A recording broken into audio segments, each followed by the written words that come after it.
October the 1st, 1949, Mao Zedong stood before the jubilant throngs in Peking to proclaim the founding of the People's Republic of China. 1/4 of humanity had risen like a mighty storm, like a whirlwind swooping down from the sky. The people in their millions broke the chains of the ruling class and ripped the jackboot of foreign imperialists off their necks. They had conquered the seemingly unconquerable foe.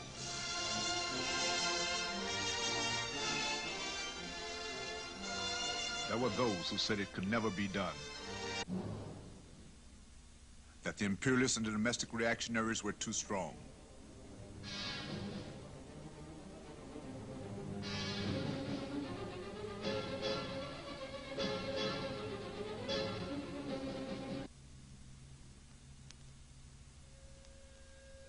The peasantry too backward and the working class too small.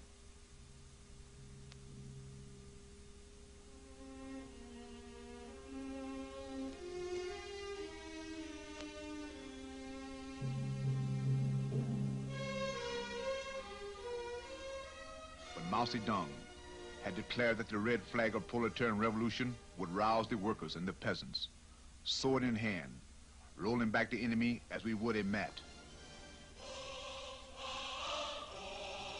The key, said Mao, was to arouse the masses,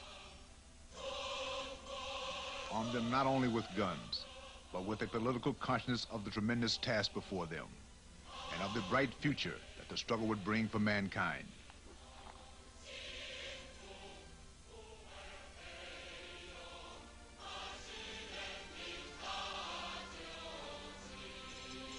The road was torturous, yet bitter sacrifice strengthens bold resolve. The Red Army, said Mao, fears not the trials of the long march. The enemy advances, we retreat. The enemy camps, we harass. The enemy tires, we attack. The enemy retreats, we pursue.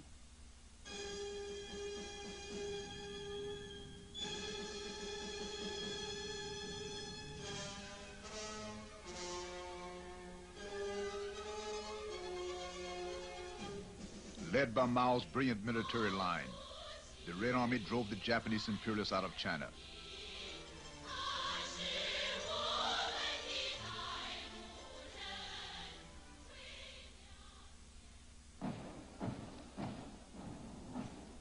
The forces of the landlords, the comprador capitalists, and the Western imperialists were on their last legs.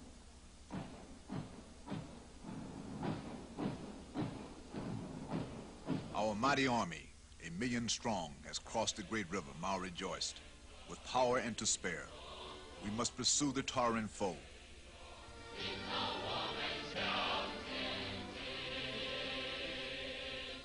And they were pursued until the remains of the slave master forces plunged into the sea, fleeing to an island province to escape the wrath of the masses.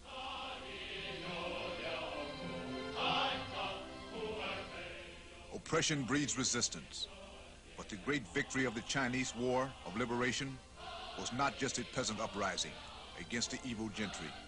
It was a revolutionary struggle for national liberation and a new type of democratic revolution. The main force was the peasantry, but the leading driving force was the working class and its political party. All his life, Mao opposed those who rested content with the destruction of the old feudal society and the driving out of imperialism, and those who did not see that the working class had to continue to advance the revolution to its final goal, communism. For this was the era of proletarian revolution. In 1871, 70 years before Mao led the Chinese people to win liberation, the proletariat of France seized power and established the Paris Commune.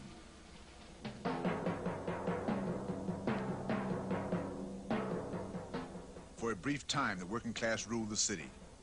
But the struggle in Paris, wrote Karl Marx, the struggle of the working class against the capitalist class and its state has entered a new phase. Whatever the immediate outcome may be, a new point of departure of worldwide importance had been gained. The seeds planted with the Paris Commune flowered a generation later in the Russian Revolution. In October 1917, during World War I, The great proletarian laboring people of Russia erupted like a volcano. Society took a great stride into the future. For the first time in history, there was a country run by the rough hands and the collective wisdom of the working class.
Mao said, the salvos of the October Revolution brought us Marxism, Leninism. Guided by this science, the Chinese people had won their liberation. What a victory for the people struggling all over the world. Millions who had been slaves were now masters of society.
But what did it mean for the working class to rule?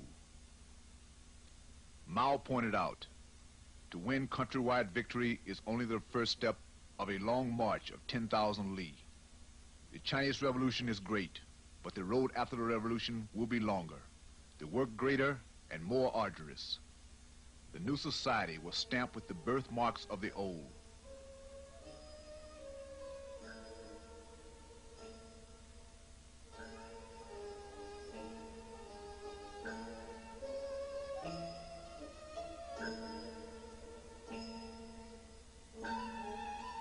It was not just a matter of developing a modern country out of enforced backwardness by imperialism and feudalism.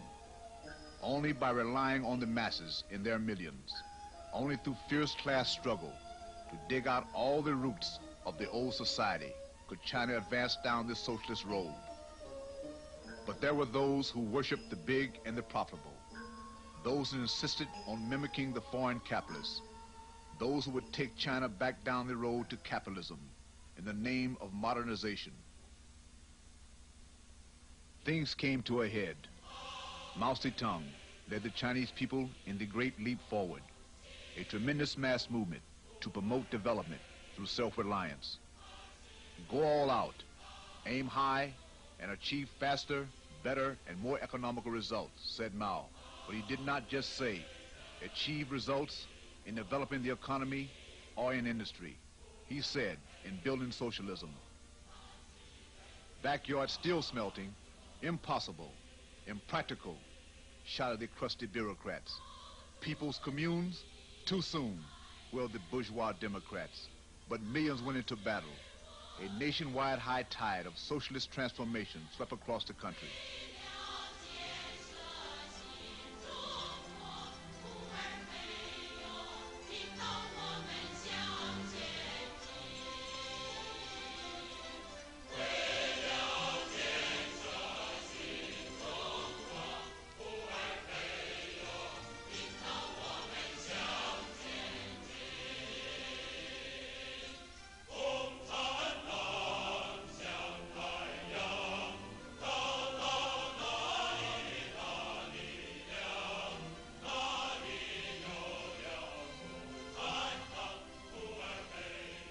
was impossible to stop the struggle partway and rest.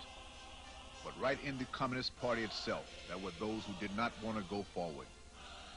Here Mao saw a great danger to the revolution. This danger was made more sharp and real by the events in the Soviet Union. A band of traitors, led by Khrushchev, seized power, crushed the revolutionary forces, and began to change the masses with the restoration of capitalism. Когда я ехал сюда, мне наметили маршрут, что я в вас посмотрю, с кем я встречусь. And just imagine, I, a prime minister, a Soviet representative. When I came here to the city, I was given a plan, a program of what I was to be shown and whom I was to meet here. А сейчас мне подошли и сказали, нет, вы, говорит, в такой-то городок поехать не можете. Как называется у нас? Да. But just now, I was told that I couldn't go to Disneyland. Khrushchev and his successor Brezhnev demagogically promised the Soviet people their own Disneyland and a consumer's heaven of goulash communism. Mao ruthlessly exposed these renegades and moved to alert the masses of Chinese people to the danger from capitalist rollers in China itself. You are making revolution, he would say, and yet don't know where the bourgeoisie is. It's right in the Communist Party. Those in power taking the capitalist road. 1966.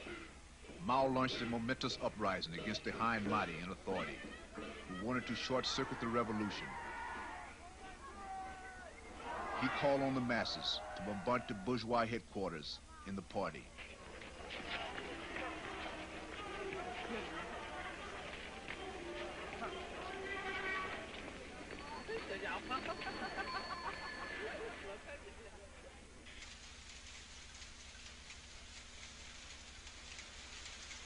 Marxism contains hundreds of truths, he said, but they all boil down to one. It is right to rebel against reactionaries.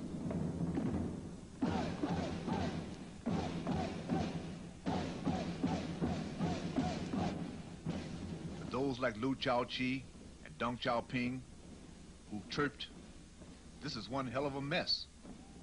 I want to slip and fly away. Where's the goulash?"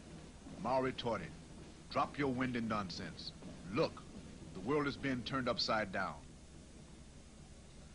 The great proletarian cultural revolution was an earth-shaking event that shattered convention on a massive scale, a breakthrough towards communist society.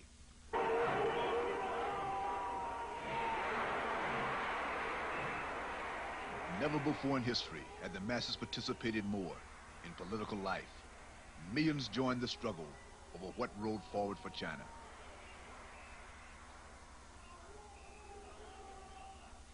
Revolutionary committees replaced one-man management and the rule of experts in factories, schools, and the state apparatus.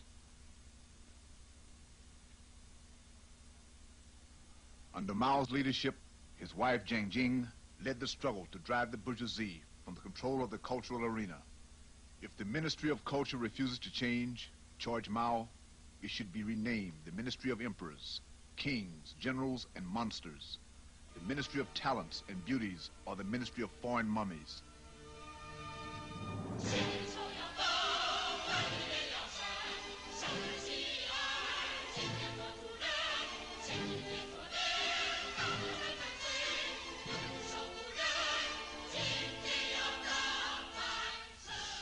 Under Jiang Jing's leadership, reactionary models was thrown from the stage. Workers, peasants, and soldiers took center stage, boldly daring to stand up, smack down their oppressors, move mountains, storm the heavens.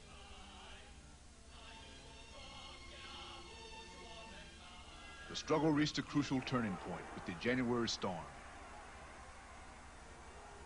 The working class led by Chung Chung Chao, Yao Wen-yuan, and Wang Hu-wen seized power in Shanghai, overthrowing the Old Municipal Party Committee. Mao quickly popularized this rebellion throughout the country. Proletarian revolutionaries, he called, unite and seize power from the handful of party persons taking the capitalist road. The power of the masses unleashed by Mao's line tore through the bourgeois headquarters of Liu Shaoqi, and Lin Piao. But even at the height of the storm, Mao had no illusions that the reactionaries were wiped out, or that the danger of capitalist restoration would not persist. Continuing the dictatorship of the proletariat was essential until every trace of the old exploiting society had been stamped out. Even as Mao lay on his deathbed, the vultures led by Deng Xiaoping and Hua Rufeng and others prepared the revisionist coup in China, but nothing they do can destroy the legacy of Mao Zedong.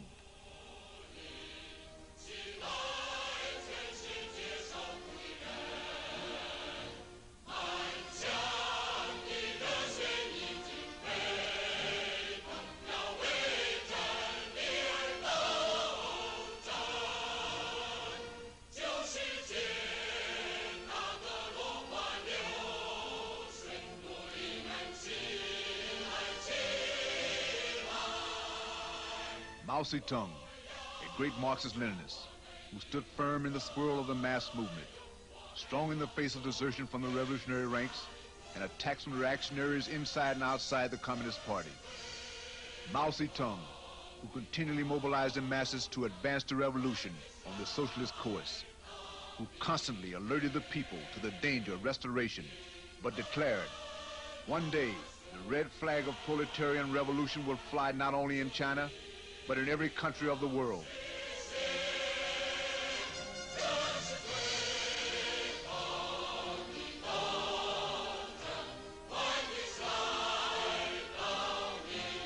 Mao Zedong, who dared to scale the heights, truly the greatest revolutionary of our time,